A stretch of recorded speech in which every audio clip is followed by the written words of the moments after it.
Okay, Assalamualaikum warahmatullahi wabarakatuh. Meet again in an English class with me, Mrs. Lydia. Today we will discuss about if tomorrow, we have talked about what is report tag is, and then kita sudah bahas sebagai apa sih report itu dan gambarannya tuh seperti apa gitu. Bahwa report itu kan adalah sebuah laporan yang dibuat ya untuk kita presentasikan di depan atau untuk urusan-urusan bisnis kita atau urusan laporan yang harus kita kerjakan gitu. Nggak harus bisnis juga ya, laporan berarti sesuatu yang memerlukan data-data konkret dan juga bisa dipertanggungjawabkan ya. Nah, setelah itu yang hari ini kita mau bahas yaitu bagaimana presenting report. Jadi setelah laporan itu ditulis atau dibuat, maka laporan itu akan dipresentasikan di depan audiens gitu ya. Nah, di sini kalian bisa buka LKS kalian yaitu halaman 38 ya. 38. Nah, pertama di taks 4 kalian akan lihat practicing your presentation. Sebelum kita praktek ke presentasi, sebelumnya kita kan harus sediakan report kita, laporan kita. Kalau umpamanya kita nggak punya laporan atau belum punya data-datanya, bagaimana kita mau presentasi seperti itu. Nah, di atas ini kita lihat nih ada steps in making an outline for presentation as follow gitu ya. Langkah-langkah dalam membuat presentasi sebagai berikut. Yang pertama adalah state the specific purpose of your talk gitu ya. Ungkapkan ya tujuan spesifik yang kamu bicarakan. Dan yang kedua yaitu identify the central idea of your subject ya. Identifikasikan ide pokok dari subjek kamu itu apa gitu. Yang ketiga, choose 2 or 3 main points and express each one concisely gitu. Nah, pilih 1 atau 3 poin pokok dan ungkapkan ya. Ungkapkan poin-poin itu secara berurutan gitu. Dan yang keempat, support each main point with clear example and express each supporting idea concisely gitu. Nah, yang keempat itu dukung setiap poin-poin dengan contoh-contoh yang jelas ya, dan ungkapkan masing-masing supporting ide-ide pendukung ya, supporting idea itu ide-ide pendukung secara consistently, secara berurutan juga. And then yang kelima, write the conclusion, tulis konklusi atau kesimpulan. Restate, nah kita ungkapkan ulang gitu. Restate itu kita ungkapkan ulang central idea kita dan main point kita ya, dan poin-poin pokok kita. Nah, yang keempat, tulis your introductions. Yang keenam, tulis your introduction, state your central idea and your specific purpose. Seperti itu ya. Tulis perkenalan. Introduction itu perkenalan ya. Ungkapkan central idea kalian dan juga tujuan-tujuan yang spesifik seperti itu.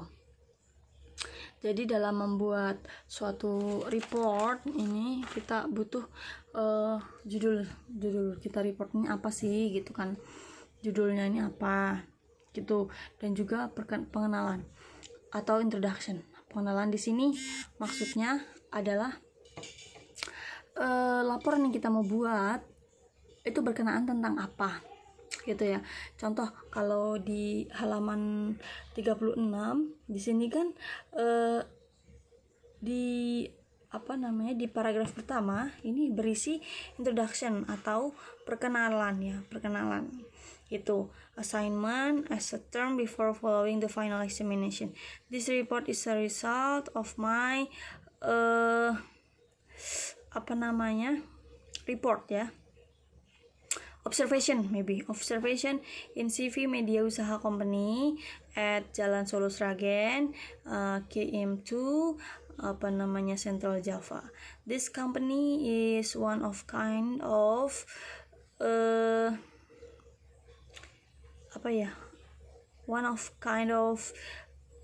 CV in Central Java located in Sragen Regency. This company sold many products and computer. Nah, ini adalah lokasinya di mana, dan juga ini tuh salah satu dari entah perusahaan atau salah satu dari apalah, itu merupakan nah di sini juga perusahaan ini menjual apa, terus siapa pemiliknya gitu kan. Mr. Agus Prasetyo is the owner having 10 employees. Nah, ini di paragraf 1 berisikan introduction gitu ya, perkenalan apa yang mau kita laporkan gitu. Laporan gak harus tentang CV, gak harus tentang ini, bisa juga kalian memberikan laporan tentang seperti laporan tentang mata pelajaran kamu gitu. Kalau mamanya kamu mau memberikan report tentang mata pelajaran kamu, maka kamu harus, contoh ya, TKJ gitu, maka kamu harus cari tahu fakta-fakta tentang TKJ, bukan TKJ, ASC gitu ya, ASC gitu. Nah, ASC itu apa gitu, ASC itu apa, terus habis itu di sekolah kamu di Nurul Huda itu gurunya siapa gitu ya, dan juga diajarkan pada hari apa aja. Itu merupakan introduction-nya dulu. Nah, yang kedua, di paragraf yang kedua kalian bisa masukkan supporting data ya, supporting data seperti ini, dalam ranah ASC itu ya, dalam ranah ASC itu apa aja yang diajarkan di situ. Kamu bisa belajar tentang apa aja, atau A, B, C, D. Nah, kamu sebutin deh tuh, itu namanya supporting data ya. Yang kedua, setelah kira-kira kalau mamanya kita belajar ASC, diharapkan kita itu bisa ngapain aja gitu setelah kita bisa menguasai kompetensi itu, kompetensi dalam mata pelajaran ASC itu kita bisa ngapain gitu. Apakah membuat suatu jaringan kabel atau dan lain sebagainya, bagaimana gitu. Nah, yang ketiga bisa jadi penutup. Jadi menurut kamu ASC ini cocok untuk dipelajari oleh yang penutup ini. Untuk conclusion ini merupakan berisikan ini ya, statement kita gitu.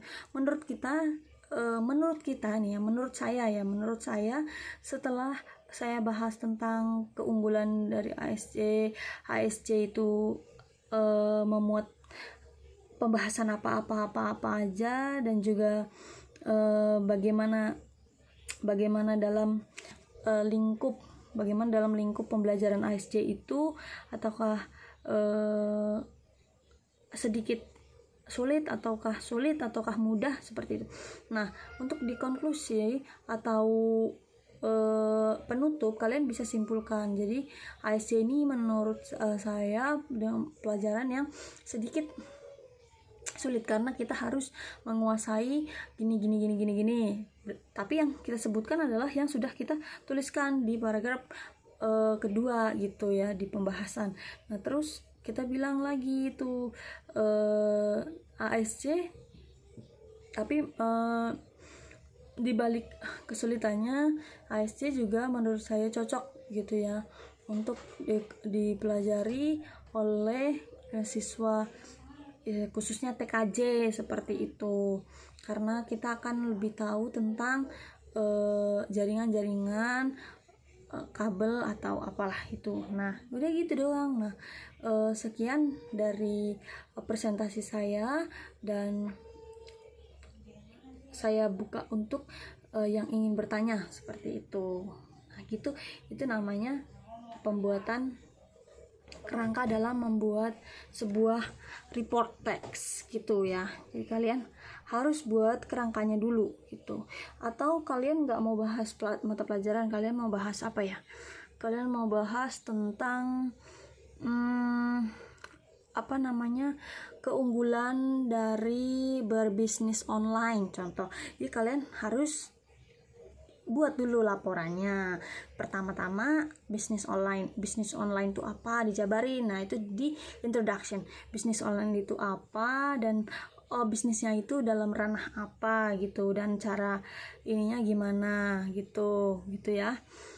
Nah, terus yang kedua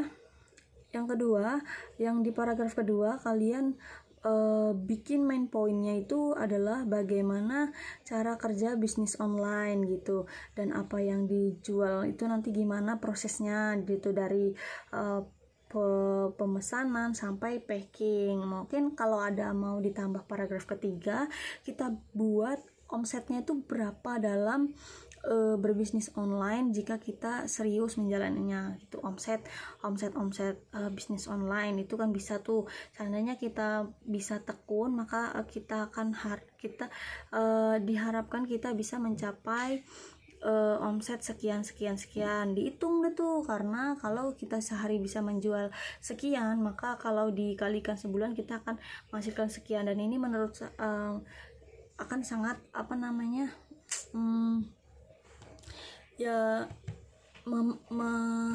menjanjikan seperti itu. Nah, yang keempat, kalau kalian mau tulis konklusi, kalian tulis konklusi. Menurut saya munculkan lagi tuh ide pokoknya ya dalam berbisnis online, khususnya bisnis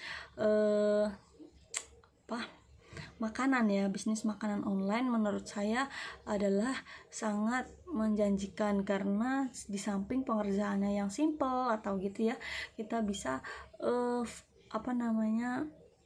sambil melakukan hal-hal aktivitas di rumah gitu. Selain itu, kalau kita fokus, kita akan bisa mencapai omset sekian gitu. Nah, kalau di konklusi itu diharapkan kalian keluarkan ide pokok di paragraf kedua dan ide pokok di paragraf ketiga sebagai konklusi, dan disambungkan oleh asumsi kalian gitu. Nah, itu merupakan sebuah laporan. Kalian tahu kan laporan itu kan sebuah data yang dipakai untuk melaporkan sesuatu yang kita amati atau pelajari ya, yang berisikan fakta-fakta yang didukung oleh grafik atau nilai atau angka ya, atau didukung oleh pernyataan-pernyataan ahli seperti itu. Nah, laporan itu akan kita sampaikan kepada audien yang berhubungan sama si topik kita. Contoh, kita menyampaikan topik bagaimana keuntungan dalam berbisnis online gitu, tapi audiennya anak kecil. Nah, itu kan nggak nyambung, maka audiennya juga harus nyambung sama topik kita. Kalau topik kita seperti itu, maka audiennya itu bisa jadi ibu rumah tangga atau siswa atau mahasiswa yang emang suka bisnis online kan. Bisnis online bisa disambi-sambi gitu. Nah, itu merupakan audien yang memang sesuai untuk apa yang kita mau sampaikan seperti itu. Atau mau bikin reportnya tentang tempat kita PKL dulu ya, silakan. Datanya kan udah ada, kalian udah punya datanya kan. Contohnya PT Tetomatic itu merupakan sebuah perusahaan yang bergerak di bidang penjualan mesin tetas telur. Nah, beralamatkan di jalan ini gitu. Nah, terus bagaimana cara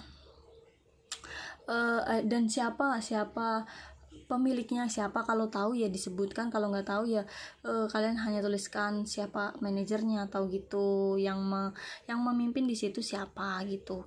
Di PT Tetomatic masuk ke paragraf kedua nih. Paragraf kedua bisa menjelaskan tentang bagaimana PT itu berjalan. Nah, maksudnya berapa banyak karyawannya dan juga operasional jam kerjanya itu bagaimana dan cara kerjanya bagaimana. Kalian bisa sebutkan itu semua di paragraf kedua contohnya. Nah, untuk di paragraf ketiga kalian bisa sebutkan untuk ranah penjualan. Nah, ranah penjualan mesin tetas telur itu biasanya pembelinya tuh dari kalangan mana saja. Ada kira-kira 1 bulan itu bisa dihitung berapa penjualan rata-rata dalam sebulan gitu. Nah, terus kalau harganya contoh X rupiah, maka kalau kita bisa menjual dalam sebulan itu berapa, maka kita akan mendapat omset berapa. Itu bisa dimasukkan ke paragraf ketiganya, seperti itu ya. Nah, untuk paragraf keempatnya mungkin kalian bisa masukkan apalagi ya, konklusi ya, kesimpulannya itu apa dari PT Tetomatic itu. Kesimpulannya bahwa penjualan di PT Tetomatic terbilang sangat lancar dan juga menjanjikan ya. Contoh, kalau kita bisa menjual sekian mesin dalam sebulan, maka kita akan mendapat omset yang segini. Menurut saya ini merupakan hal yang bisa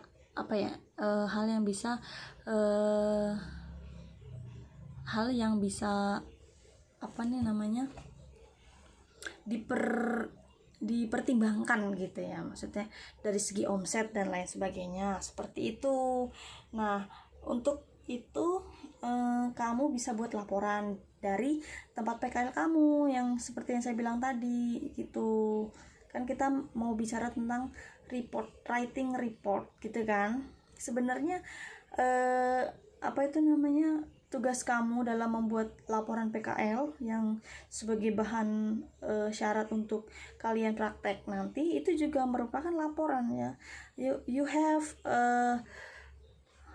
written ya, you have written for report ya. Report tentang apa? Report tentang tempat kalian bekerja atau tempat kalian PKL, seperti itu ya. Oke, kalau kalian agak sulit, kalian bisa buat kerangkanya itu dalam bahasa Indonesia dulu. Setelah itu kalian nanti bisa artikan ke dalam bahasa Inggris gitu. Nah, bagaimana untuk practicing your presentation? Nah, kita akan lanjut ke video berikutnya ya.